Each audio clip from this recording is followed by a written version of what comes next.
আমাদের প্রিয় নবীজির মুহাব্বত আমার আপনার সন্তান, স্ত্রী, পুত্র, পরিবার পরিজনের চাইতে বেশি না।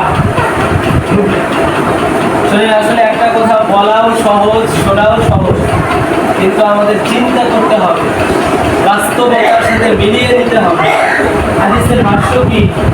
আমি আর আপনি ততক্ষণ পর্যন্ত মুমিন হইতে পারবো না, প্রকৃত মুমিন হইতে পারবো না, যতক্ষণ পর্যন্ত আমার আপনার মুহাব্বত আমাদের যে পরিবার পরিজন, স্ত্রী, সন্তান আছে তাদের থেকেও বেশি না হয়।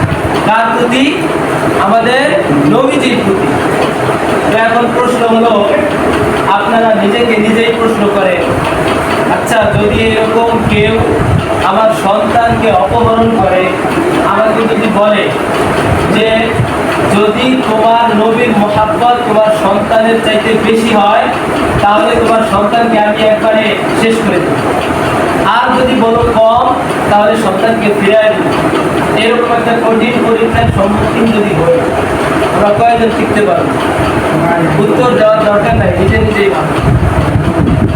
এই জন্য একটা কথা বললাম, মুখ দিয়ে কথা বলাও সোজা, শোনাও সোজা, কিন্তু চিন্তা করা, বাস্তব জীবনে আনা, এটা একটু কঠিন বিষয় আছে।